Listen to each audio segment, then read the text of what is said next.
यदि आपने इस चैनल को सब्सक्राइब नहीं किया है तो सब्सक्राइब बटन दबाएं। नए वीडियो की सूचना पाने के लिए बेल बटन भी दबाएं।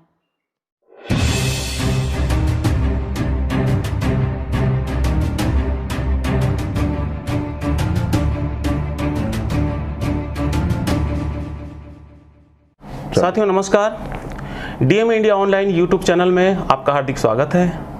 आज हम पर्सनैलिटी ऑफ द वीक की इस खास कड़ी में 100वीं कड़ी में बातचीत करने जा रहे हैं जाने माने नेता और भीम आर्मी के संस्थापक श्री चंद्रशेखर रावण साहब से।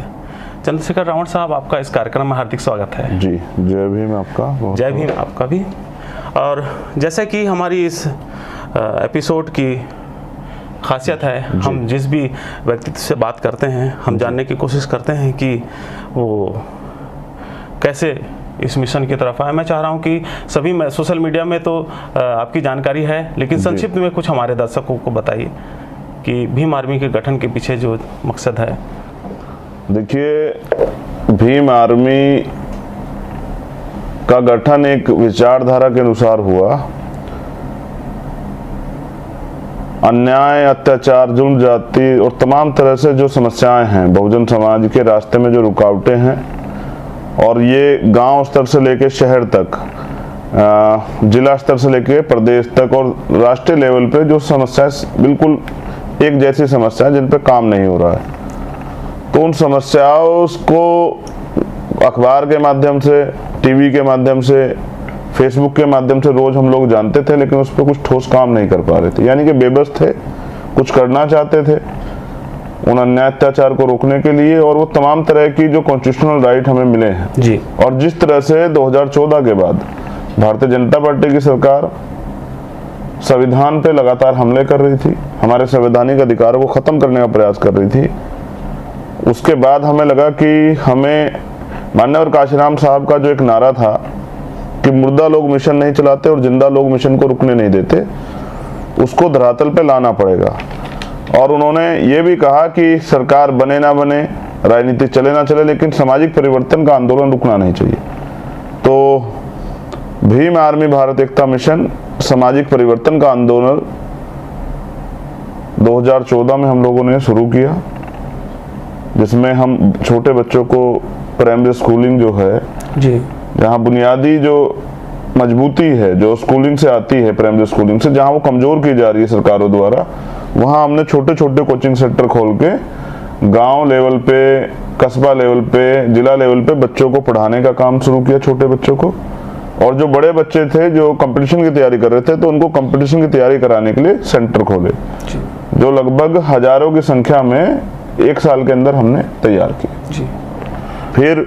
जहां भी जुल्म जाति होती थी, अन्याय होता था, और ये सरकारें जो हैं कार्रवाई नहीं करती थी, लोगों को न्याय नहीं मिलता, जबकि न्याय सबका जन्मसिद्ध अधिकार है, तो उनको न्याय दिलाने के लिए हमारे लोग उनकी FIR दर्ज कराने के लिए थाने में जाते थे, ना दर्ज कराने पर आंदोलन करते थे, और कई तरह से, जिस तरह संविधान पे हमला हो रहा था, जैसे 2 अप्रैल का आंदोलन आपको याद होगा, और भी बहुत सारे आंदोलन हैं जी। जिस तरह से आज भी गैर बराबरी है और जाति के आधार पे शोषण होता, धर्म के आधार पे, तो बटे हुए बहुजन समाज में भाईचारा स्थापित करने के लिए गैर राजनीतिक संगठन भीम आर्मी भारत एकता मिशन का निर्माण किया गया जी जी। तो जैसा कि कहा जाता रहा, और जब से भीम आर्मी का उदय हुआ है जी, तो एक आपको याद होगा 1970 के आसपास दलित पैंथर का उदय हुआ, और करीब 4-5 साल दलित पैंथर ने बहुत काम किया, और उसका प्रभाव आज भी पड़ा हुआ है। भीम आर्मी के आने के बाद में जो यंगर्स जनरेशन है, खास तौर पे जो दलित समाज के जो यंगर्स जनरेशन है, वो काफ़ी जुड़ी भीम आर्मी के साथ में, और लोगों ने ये समझा कि जो कमी रह गई थी दलित पैंथर में आने के बाद, जाने के बाद में, वो कमी को पूरा हो सकता है। आपको क्या लगता है कि जिस प्रकार से दलित पैंथर काम किया है, उसी प्रकार से भीम आर्मी भी काम कर रही है? यहाँ छत्तीसगढ़ में भी जो भी घटनाएं घटती हैं, भीम आर्मी वहाँ पर तुरंत दिखाई पड़ती है, और पूरे देश में भी भीम आर्मी सक्रिय है। तो जो भीम आर्मी के जो साथी हैं, जो कार्यकर्ता हैं और जो आर्मी सदस्य हैं, तो वो किस प्रकार से इन संघर्षों को ले पा रहे हैं? खास तौर पर अगर संविधान की बात करें तो संविधान को लेकर के भी भीम आर्मी का बड़ा संकल्प है कि वो संविधान की रक्षा के लिए है। तो मैं चाह रहा हूँ कि इस बारे में कुछ बताइए कि भीम आर्मी दरअसल उसका जो वंचित वर्गों के प्रति क्या उसका मकसद है लेकर के चलने का। देखिए, आपने दलित पैंथर की बात की जी। तमाम राजनीतिक दलों के होते हुए भी दलित पैंथर की जरूरत पड़ी जी। तो यानी कि वो जो कार्य होना चाहिए था वो सही रूप से नहीं हो रहा था। जिन लोगों पर जिम्मेदारी थी वो सही रूप से कार्य नहीं कर रहे थे। उसी तरह से भीम आर्मी की जरूरत पड़ी जब राजनीतिक दलों ने हमें सिर्फ वोटर समझ लिया और जब हमारे मुद्दे आते हैं तो वो उस पर कोई ठोस काम नहीं कर पाते और ये कह के कि हमारी सरकार ने इन चीज़ों को नकार देते हैं। जबकि भारतीय कॉन्स्टिट्यूशन में सत्ता के साथ विपक्ष को बहुत अहम भूमिका में रखा गया है जी। तो विपक्ष जब अपनी जिम्मेदारी नहीं निभाता तो सत्ता तानाशाह हो जाती है जी। तो भारतीय संविधान की सुरक्षा इसलिए भी जरूरी है क्योंकि बाबा साहब अम्बेडकर ने एक वाक्य कोट किया था कि मुझे मेरे जाने के बाद मरा हुआ मत समझना जी। जब तक भारतीय संविधान जिंदा है तो मैं जिंदा हूँ। इसकी रक्षा करना, इसकी सुरक्षा करना, इसको लागू कराना। तो ना तो आज तक देश में किसी सरकार ने भारतीय संविधान को लागू किया पूर्ण रूप से, ना ही भारतीय संविधान की सुरक्षा के लिए कोई तंत्र या कोई सिस्टम खड़ा है। तो जब संवैधानिक हमले भारतीय लोगों के भारत में रहने वाले बहुजन समाज के लोगों के अधिकारों को छीनने के लिए जो है गैर संवैधानिक तरीके से हमले होने लगे और भारतीय संविधान पे जो है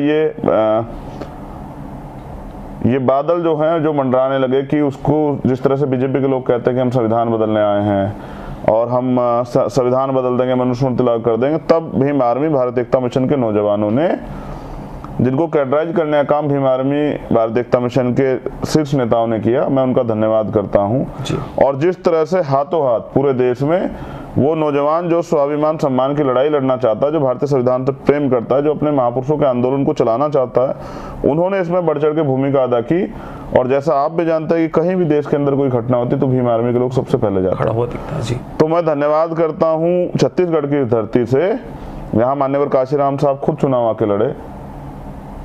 ये ऐतिहासिक धरती है। मान्यवर काशीराम साहब ने यहाँ काम किया, साइकिल यात्रा की, गांव-गांव जाकर लोगों को तैयार किया। उस धरती पे बहुजन समाज को आंदोलन को चलाने वाले लोगों ने हाथों हाथ भीम आर्मी का काम शुरू किया और आज यहाँ भी हमारे कार्यकर्ता सभी आंदोलन में खड़े रहते हैं। तो मैं इसके लिए उन तमाम कार्यकर्ताओं का भी धन्यवाद करता हूँ। और मगर मैं ये भी समझता हूँ कि वो भूखे प्यासे रह के बिना संसाधन के मोटरसाइकिल पे, साइकिल पे, पैदल जाके, बसों में जाके, ट्रेन में जाके, चाहे दिल्ली के अंदर आंदोलन हो या प्रदेश के अंदर आंदोलन हो या घटना कहीं की भी हो जी, किसी की भी सरकार है तो वो अपने लोगों को न्याय दिलाने के लिए काम करते हैं। तो ये एक संकल्प है भीम आर्मी के लोगों का जो उनके दिल में अंदर है, जिसको वो ये समझते हैं कि हमारे ऊपर हमारे महापुरुषों का कर्ज है। जिस तरह से बाबा साहब अम्बेडकर ने अपने 4-4 बच्चे कुर्बान किए जी, जिस तरह से तमाम तरह के विरोध के बाद राष्ट्रपिता ज्योतिबा फूले ने, माँ सावित्रीबाई फूले ने आंदोलन चलाया, छत्रपति साहब जी महाराज जिन्होंने जो आरक्षण के जनक कहे जाते हैं, उस तरह से बाबू जगदेव प्रसाद कुशवाहा जिन्होंने बहुजन मूवमेंट चलाई, जननायक कर्पूरी ठाकुर, यानी कि पिछड़े, दलित, माइनॉरिटी वर्ग के वो लोग, आदिवासी वर्ग के वो लोग, जैसे हमारे वीर नायक बिरसा मुंडा, तो उन सब की धरती और उन सब के सपने उनको पूरा करने के लिए आज जगह जगह पे भीम आर्मी कार्यकर्ता काम कर रहे हैं। और मुझे पूर्ण आशा और विश्वास है कि हम ये नई कड़ी में आ गए, क्योंकि बाबा साहब अम्बेडकर ने कहा कि किर सदी हमारी है जी। तो इस सदी में पॉलिटिक्स द मास्टर की कि राजनीतिक सत्ता वो सुनहरी चाबी है जिससे सारे ताले खोले जाते हैं या खोले जा सकते हैं। तो उस सत्ता की चाबी को भी भीम आर्मी के नौजवानों के पास वो पहुंचे, क्योंकि जो नौजवान बिना संसाधन के दिन रात एक मेहनत करके अपने करियर को छोड़ के बहुजन मिशन चलाना चाहता है, अगर उसको अवसर मिलेगा जी जनता की सेवा करने का और उसके हाथ में कलम की ताकत आएगी। मैं ये भी मानता हूं कि अगर बाबा साहब अम्बेडकर पार्लियामेंट में ना जा पाते तो वो कॉन्स्टिट्यूशन नहीं लिख पाते। तो अगर वो कॉन्स्टिट्यूशन नहीं लिख पाते, यानी कि उस सोच का व्यक्ति वहां नहीं होता, तो कॉन्स्टिट्यूशन में जो इक्वल राइट्स जो सब लोगों को मिले हैं और जो फंडामेंटल राइट्स हैं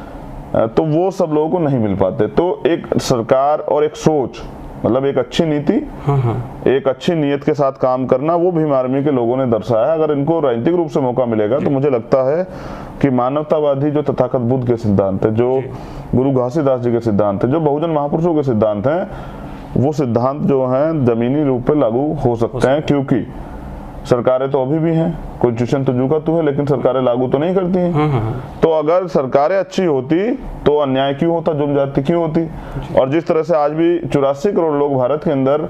सस्ते राशन पर निर्भर हैं, यानी कि वो अगर सरकार उनको सस्ता राशन ना दे तो वो भूखे मरने की स्थिति में चले जाते हैं, तो समझिए कि इस देश में आज भी गैर बराबरी है और तमाम तरह की विभिन्नता है, उन पर ठोस काम होना चाहिए। जी, मैं अभी वही क्वेश्चन की तरफ जा रहा हूँ कि भीम आर्मी लगातार काम कर रही है और सारे जो मूवमेंट के काम है वो हो रहे हैं, लेकिन जो आपने आज़ाद समाज पार्टी का गठन किया, तो मैं ये जानना चाह रहा हूँ कि भीम आर्मी तो अपने काम पे थे ही, तो ऐसी कौन सी कमी रह जा रही थी जिसको पूरा करने के लिए आपको राजनीतिक पार्टी का गठन करना पड़ा? जी बिल्कुल, मैं इस सवाल का जवाब आपका देता हूँ। जी देखिए, भीम आर्मी सामाजिक रूप से अपने सभी काम कर रही है और विपक्ष की जिम्मेदारियां भी अदा कर रही है जी, लेकिन भीम आर्मी अभी जब कोई घटना हो जाती है तो उसके बाद अपने लोगों को न्याय दिलाने के लिए सड़क पे आती है। लेकिन मैं मानता हूं कि आजाद भारत की 21वीं सदी में अब ये अन्याय, जुल्म, ज्यादती और ये गैर बराबरी, ये डिस्क्रिमिनेशन नहीं होना चाहिए। तो उसके लिए अपनी बिगड़ी हुई बात को बनाने के लिए और अपने लोगों के अधिकार, जैसा मैंने कहा कि संविधान तो है लेकिन संविधान में आधारित जो अधिकार है वो लागू तो नहीं है, वो सुविधाएं तो जनता को नहीं मिल रही है। तो वो सुविधाएं जनता को कैसे मिले, इसके लिए राजनीतिक दल बनाया गया कि अवसर, अगर इन नौजवानों को अवसर मिलेगा, जैसे बाबा साहब अम्बेडकर ने कहा कि राजनीति में हिस्सेदारी ना करने का सबसे बड़ा नुकसान ये है कि अयोग्य लोग आप पे शासन करते हैं। आज अयोग्य लोग शासन कर रहे हैं और देश का बेड़ा गर्क हो रहा है। जीडीपी देख लीजिए कहाँ है, महंगाई देख लीजिए कहाँ है जी, तो और तमाम तरह से विभिन्नताएं देख लीजिए कहाँ है, सरकारी उपक्रम बेचे जा रहे हैं, तो अभी सब लोग चुप हैं। जी, देखो विपक्ष की क्या जिम्मेदारी है कि जो सरकार जब कुछ गलत करती है तो उस पर हल्ला बोल करें। माननीय काशीराम साहब कहते थे अगर सरकार तानाशाह हो जाए तो विपक्ष और जनता को सड़कों पर आना चाहिए, सड़कें सुनी नहीं होनी चाहिए कि जिससे विपक्ष की तानाशाही को रोका जा सके, निरंकुशता को रोका जा सके। लेकिन आज विपक्ष जो है अपने लालच में, अपने व्यक्तिगत स्वार्थ में या अपने सिद्धांतों को छोड़ के वो चुप बैठा हुआ है।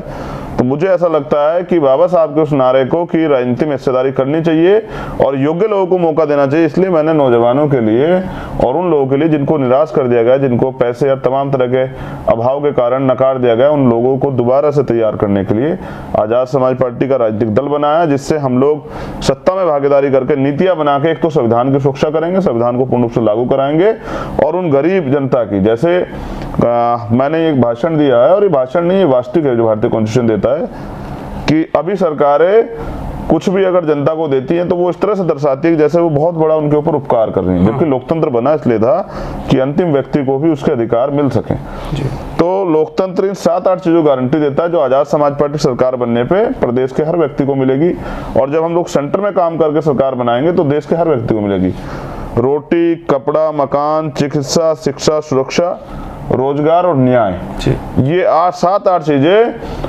प्रति व्यक्ति को जो है देश के अंदर मिलेंगी। महिलाओं के लिए घर पे ही रोजगार, महिला सम्मान, महिला सुरक्षा, ये तमाम सरकारें दावे करती हैं, लेकिन फिर भी बच्चे की रेप होते हैं, तभी महिलाओं पे अत्याचार होते हैं, चाहे सरकार किसकी हो। तो इससे हो क्या रहा है, क्योंकि ये लोग नहीं चाहते कि गरीब जो है सवाल करे, गरीब जो है अपनी हकदारी, हिस्सेदारी मांगे, तो ये बांट के राजनीति करने वाले लोग, ये तमाम तरह से झूठ और झूठे सपने दिखाकर राजनीति करने वाले लोगों को मुंह तोड़ जवाब देने के लिए और वास्तविक काम करने के लिए, अपने महापुरुषों की विचारधारा को आगे बढ़ाने के लिए,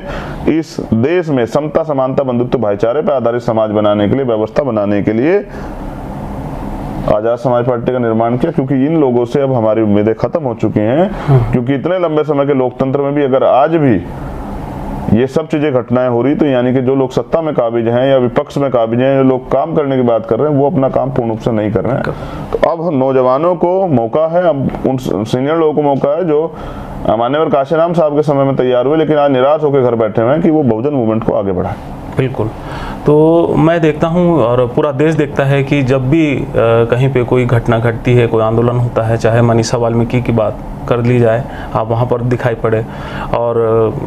किसान आंदोलन हो रहा है उसमें भी आप, और लगातार आप सक्रिय हैं। साथ में एक बड़ी जो बात हुई, उसके लिए मैं आपको बधाई देना चाहूँगा, जो टाइम्स मैगजीन में 100 लोगों, जो विश्व के 100 लोगों में आपका नाम आया, वो पूरे वंचित वर्ग के लिए बड़े गर्व की बात है। तो आपको कैसा महसूस होता है कि आप एक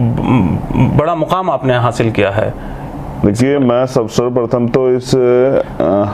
सम्मान के लिए बाबा साहब अम्बेडकर और अपने बहुजन महापुरुषों का माननीय काशीराम, जिनकी मैं विचारधारा पे चलता हूँ, उनका धन्यवाद करना चाहता हूँ कि ये उन्हीं की वजह से पॉसिबल हो पाया। जो हम तो हमारे पूर्वज तो यहाँ जानवरों का जीवन जी रहे थे जब तक अधिकार नहीं थे जी। तो भारतीय संविधान में जो अधिकार उन्होंने दिलाया उसकी वजह से ही वंचित वर्ग के लोगों को मौका मिला।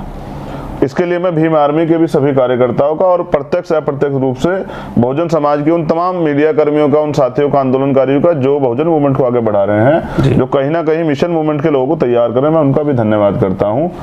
उसके साथ साथ ये मेरे लिए एक चैलेंज है कि जो उम्मीदें मुझसे की गई हैं और इस देश में रहने वाले करोड़ों वंचित समाज के लोग, जहां हमारी बहनें माताएं हैं जो आज भी जो है तमाम तरह की सुविधाओं से वंचित हैं, हमारे बुजुर्ग हैं जिनका आज भी अपमान किया जाता है, जहां आज भी उनके सर पर रहने के लिए छत नहीं, और तमाम तरह की गैर बराबरी और तमाम तरह की समस्याएं उनके जीवन में है, उन समस्याओं को खत्म करने का, उनके आंसू पूछने का, उनके दुख तकलीफ को बांटने का और उनको एक अच्छा जीवन देने का जो बाबा साहब अम्बेडकर चाहते थे। तो ये चैलेंज तो मैंने स्वीकार कर लिया है कि जैसा सम्मान मुझे दिया गया कि दुनिया भारत के अंदर मैं एकलौता ऐसा व्यक्ति हूँ जो भारतीय भविष्य का निर्माण कर रहा है, यानी कि वो इस देश में कुछ अच्छा चाहता है, कुछ अच्छा करना चाहता है, तो मैं इस पे पूर्ण रूप से कार्य करूंगा और जो उम्मीदें मुझसे लगाई हैं भारत की जनता ने, भारत के वंचित वर्ग ने, उस पर खरा उतरने का काम करूंगा और मैं कभी भी इस देश को निराश नहीं करूंगा, अपने वंचित वर्ग को निराश नहीं करूंगा और उनके जो सपने हैं जो टूट जाते हैं, जो बिखर जाते हैं तमाम तरह की गैर बराबरी कारण, तमाम तरह की सुविधाएं ना मिलने के कारण, उनको मैं उन समस्याओं पर काम करके एक अच्छा जीवन उनको देने का काम करूंगा और एक आदर्श समाज, उस आदर्श समाज जहाँ तमाम तरह की विभिन्नताएं ना हो, समस्याएं ना हो, जहां तमाम तरह की गैर बराबरी, जुल्म, जाति, भय ना हो, ऐसा समाज बनाने का हम लोग काम करेंगे। तो मैं धन्यवाद करता हूं आपका भी कि आप भी जनता को जो है जागृत कर रहे हैं डीएम इंडिया न्यूज चैनल के नाम से। तो और मैं आपके लिए भी मंगल कामनाएं करता हूं और छत्तीसगढ़ के लिए मंगल कामनाएं करता हूं। छत्तीसगढ़ एक नारा था, छत्तीसगढ़िया सबले बढ़िया। तो मैं धन्यवाद करता हूं आपका और छत्तीसगढ़ की महान जनता का, जिन्होंने कल एक बड़ी संख्या में आके मुझे प्यार दिया और सहयोग का जो है विश्वास दिलाया। मैं उनके विश्वास पे खरा उतरता रहूंगा। जय भीम, जय भारत, जय संविधान, जय लोकतंत्र और भारत को प्रबुद्ध भारत बनाने के लिए हम लोग संकल्पित हैं, उस पर काम करेंगे। धन्यवाद जी। आपने अपने व्यस्त समय से अपना एक समय निकाल करके हमें अपना वक्त दिया, इसके लिए बहुत बहुत धन्यवाद। और साथियों धन्यवाद आपका भी कि आपने इस वीडियो को ध्यान से देखा। अगर आप इस चैनल में नया है तो सब्सक्राइब कीजिए और इस वीडियो को ज़्यादा से ज़्यादा मात्रा में लाइक कीजिए और अपने दोस्तों रिश्तेदारों तक पहुँचाइए, शेयर कीजिए, कमेंट्स कीजिए। अगली बार हम फिर किसी खास पर्सनैलिटी को लेकर पर्सनैलिटी ऑफ द वीक की इस खास एपिसोड में फिर से रूबरू होंगे और तब तक के लिए बहुत बहुत धन्यवाद। नमस्कार, जय भीम।